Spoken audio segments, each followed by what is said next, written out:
Hi అండి అందరికీ. అందరూ ఎలా ఉన్నారండి? బాగున్నారా? ఈ లాగ్ అయితే వచ్చేసి సాటర్డే ఈవినింగ్ లాగ్ అండి. ఉన్నట్లుండి వర్షం అయితే పడింది. ఎంత పెద్ద వాన అయితే వచ్చిందో, ఉరుములు, మెరుపులు, వాన. ఇప్పుడు టైం వచ్చేసి 4 అవుతుంది. కానీ చూడండి వెదర్ ఎలా అయిపోయిందో, మొత్తం పొద్దుగూకునట్లు అయితే అయిపోయింది కదా!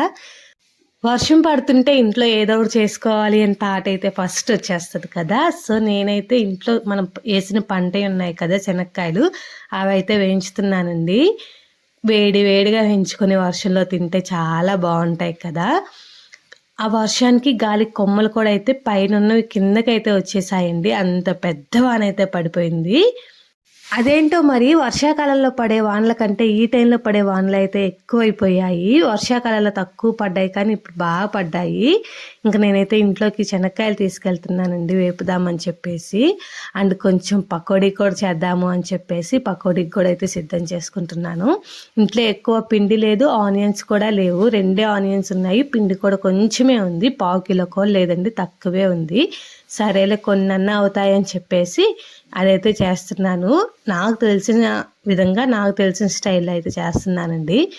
మరీ అంత హోటల్ స్టైల్‌లో కాకపోయినా కొంచెం పర్లేదు బానే ఉంటాయి. కొంచెం శనగపిండి తీసుకున్నాను. ఒక పావు కిలో తక్కువ ఉంటది. 2 ఉల్లిగడ్డలు తీసుకొని పొడవుగా కట్ చేసుకొని, ఉప్పు, పసుపు, కొంచెం కారము, కరివేపాకు అండ్ కొంచెం సోడా ఉప్పు అయితే వేశానండి. సమయానికైతే ఇంట్లో పచ్చిమిర్చి కూడా లేవు. సో, దాని ప్లేస్‌లో అయితే కొంచెం కారం అయితే వేశాను అండి. వాటర్ ఎయ్యకముందే అన్నీ బాగా కలిపేసి తర్వాత వాటర్‌తో కలుపుకొని ఒక 10 నిమిషాలు పక్కన పెట్టేసుకొని మనం చేసుకున్నాము అంటే చాలా బాగొస్తాయండి. మెత్తగా కాకుండా, గట్టిగా కాకుండా మీడియంలో అయితే వస్తాయి. తినడానికి బావుంటాయి. ఇంకొక పక్క కళాయి పెట్టేసి తెచ్చిన శనక్కాయలు ఉంటాయి కదా! అవైతే వేపుతున్నాను. ఈ మధ్య కాలంలో ఎండబెట్టక శనక్కాయలైతే కొంచెం బూజులాగా వచ్చాయి. అమ్మ వాళ్ళు పనికెళ్తున్నారు కదా! బయట ఎండబెడితే మొత్తానికి కోతులు, కొండముచ్చులు తిరుగుతున్నాయి, తినేస్తాయని చెప్పేసి బయటైతే ఎండబెట్టట్లేదు. అప్పుడు కోసిన కొత్తలో ఎండబెట్టేసింది. సో, కొంచెం అయితే కలర్ చేంజ్ అయ్యాయి. మళ్ళీ ఓ 2, 3 టైమ్స్ అలా ఎండబెట్టాము అంటే నార్మల్ స్టేజ్‌కి అయితే వచ్చేస్తాయి.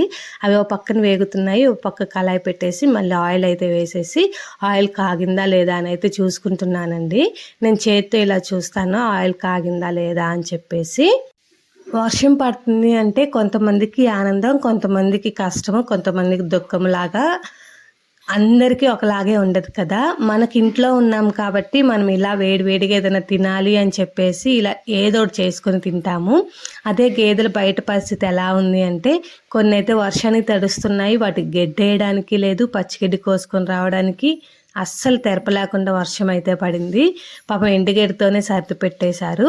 అండ్ పాలు తీసే టైం కూడా అయింది. చిన్న దూడుంది కదా, ఆకలేసి పాపం ఎంతలా ఏడ్చిందోనండి. అరిసి అరిసి అరిసి కానీ ఆ వర్షానికెళ్ళి తీయాలి అంటే తీయలేము. ఒకటే ఉరుములు, మెరుపులు.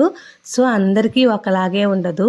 వానదేవుడు కూడా కొంతమంది సుఖానికి, కొంతమంది దుఃఖానికి అయితే ఇస్తుంటాడు కదా! నాకైతే అలా అర్థమైపోయింది. ఇంకా పకోడీ కూడా అయితే ఆల్మోస్ట్ కాగిపోయాయండి. చేయడం కూడా అయిపోయాయి.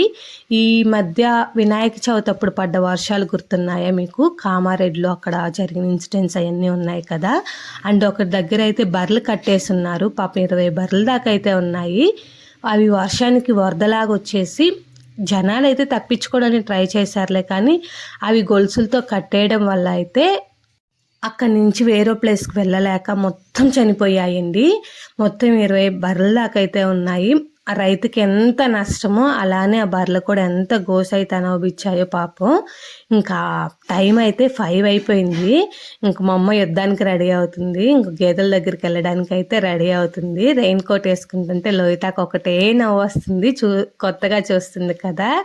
ఏంటో వేసుకుంది అని చెప్పేసి. నాకైతే పెద్ద పుట్టగొడుగులాగే అనిపించింది మా అమ్మ. గేదెలైతే చివరిది బర్రె కూడా అయితే పాలు కుడుపుకుంటుంది అండి. దూడ దగ్గరలో ఉంది. వర్షం వస్తుంది కట్టేసామని లోపల. కుడుపుకోవడానికి ట్రై చేస్తుంటే అమ్మ అందుకే త్వరగా వెళ్తుంది. పేడ కూడా పెట్టుకుని గజిబిజి చేశాయి. ఇప్పుడు ఆ పనంతా చేసుకొని అమ్మ ఇంట్లోకి వచ్చాక ఆల్మోస్ట్ 6 అలా అయితే అవుతుందండి.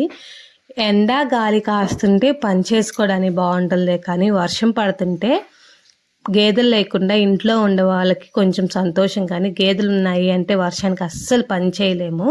కాళ్ళు కూడా పాపం పాచిపోతాయి, పుండ్లు అవుతాయి. ఇంకా అమ్మ బర్రెల దగ్గరికి వెళ్తే ఏం కూడా వెళ్ళాలి అని చెప్పేసి గొడవ చేస్తుంటే సరేలే అని చెప్పి తన స్కూల్ బ్యాగ్ అయితే ఇచ్చాను. దేంతో దాంతో ఆడుకో అని చెప్తే ఏది వద్దు అంట, అన్నీ చూపించిన ఏది వద్దు అంటుంది. ఇంకా చిన్నగా లైట్ అయితే ఒకటి తీసుకొని కింద ఏబీసీలు 1 2 3 రాసుకుంటూ కాసేపు అయితే కాలక్షేపం అయితే చేసింది. వర్షం పడుతుంటే పిల్లల్ని ఇంట్లో ఉంచాలి, ఇంట్లో ఆడిపియాలి అంటే చాలా కష్టం కదా. ఎందుకు అంటే పిల్లలు ఎక్కువ బయట తిరిగి బయట ఆడుతుంటారు కాబట్టి వాళ్ళని లోపల కస్టర్డ్ చేయాలి అంటే కష్టమే. ముఖ్యంగా మన లోహిత లాంటి పిల్లల్ని కస్టర్డ్ చేయాలి అంటే చాలా కష్టం అండి. కాకపోతే స్కెచ్ పెన్స్ అవి ఇవి ఇచ్చి పర్లేదు ఒక 6 వరకు అయితే ఆడిపించగలిగాను. ఇంకా తర్వాత ఇంకా వర్షం కూడా అయితే లైట్గా తగ్గింది. బయటికి వెళ్ళి అయితే పిల్లలు ఇప్పుడే కదా నేర్చుకునే స్టేజ్, కొంచెం మనం నేర్పిస్తుంటే అన్ని గుర్తుపెట్టుకుంటారు అండి. సో నేనైతే ఇవి 1 to 10 sheet and ABC sheet అయితే ఒకటి తీసుకున్నాను. మీకు కావాలి అంటే కింద ట్యాగ్ చేస్తాను, ఎవరన్నా కొనండి. పిల్లలకి చాలా యూస్ఫుల్ అవుతుంది. వాళ్ళకి ఖాళీగా ఉండి బోర్ కొడతా అల్లరి చేస్తున్న టైంలో ఇవి పెట్టాము అంటే వాళ్ళు కొంచెం ఎంకరేజ్ అవుతారు చూసుకోవడానికి, అవి చెప్పడానికి కూడా. లోహితకు ముందే డ్యాన్స్లు అయితే వస్తాయిలండి ఏదైనా చెప్తే చేయమనడానికి.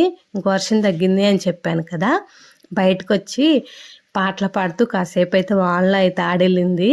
పిల్లలకి వానలో ఆడడం ఎంత ఇష్టమో పిల్లలకే కాదు పెద్దవాళ్ళకి కూడా. కాకపోతే హెల్త్ కొంచెం డిస్టర్బ్ అవుతుంది, మళ్ళీ వర్షాలు పడితే ఫీవర్ జలుబు వస్తుంది అని చెప్పి ఆలోచనతో పిల్లల్ని అయితే బయటకు తీసుకురాము. కానీ వాళ్ళకి బయటికి తీసుకొస్తే ఎంత ఆనందమో కదా. స్కూల్కి వెళ్ళి కొత్త రైమ్స్ అయితే నేర్చుకుంటుంది. అవే అండి చెప్తూ నీళ్ళల్లో ఆడుకుంటూ ఉంది. ఇంకా 6 అయిపోయింది, అమ్మ పాలు తీసింది కదా, టీ పెట్టుకుందాము అనిపించింది. వర్షం పడుతుంది అంటే వేడివేడిగా తాగాలి అనిపిస్తుంది కదా. సో కొంచెము పుదీనా కానీ వెనకైతే తులసి ఆకులు ఉన్నాయి, అవన్నీ కోసుకొద్దామని చెప్పేసి వెళ్ళాము. అన్ని మొక్కలు కూడా ఎలా ఉన్నాయని చూసొద్దామని వెళ్ళాము. కొంచెం తులసాకు కొంచెం పుదీనా అయితే కోసుకున్నాం, కానీ పుదీనా వేయలేదండి, 2 3 తులసాకులే వేసాను. కొంచెం ఫ్లేవర్ బాగుంది.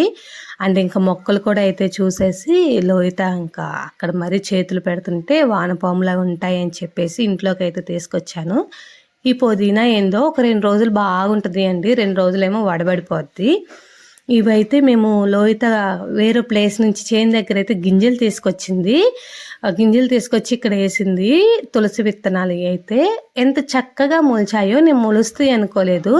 కాకపోతే ఏదో పురుగు అయితే కొడుతుంది అండి, ఆకులన్నీ పాడు చేస్తున్నాయి. తినడానికి అంత అనిపించట్లేదు, పురుగు ఉండడం వల్ల ఏవి. ఇంకా పచ్చిగడ్డి లేదు అని చెప్పాను కదా, ఇంకా ఇలాంటి టైంలోని ఎండుగడ్డి అయితే బర్రెలకు బాగా ఉపయోగపడుద్ది. ఒక కట్ట వరకు అయితే ఓడదీసి అమ్మ నాన్న ఇద్దరైతే పని షేర్ చేసుకొని పని చేస్తున్నారు. అసలు మనకి తిండి తినకపోయినా వాళ్ళు అంత బాధపడరు, కానీ వాళ్ళకి తిండి లేకపోయినా బాధపడరు. కానీ గేదెలకు రోజు తినే గడ్డి పచ్చిగడ్డి లేకపోతే అసలు ఎంత ఫీల్ అవుతారో అమ్మా నాన్న. వెళ్ళే సోర్స్ లేక వెళ్ళలేదులే, కానీ లేకుంటే ఖచ్చితంగా అయితే వెళ్ళి కోసుకొస్తారు. ఉరుములు మెరుపులు లేకపోతే వర్షంలో అయినా వెళ్ళేవాళ్ళు. ఆ ఉరుములు మెరుపులకి కొంచెం భయపడిపోయి ఇంటి దగ్గర అయితే ఉండి ఇంకా ఇలా ఎండు మేత అయితే సర్దేశారు. సరే అండి మరి.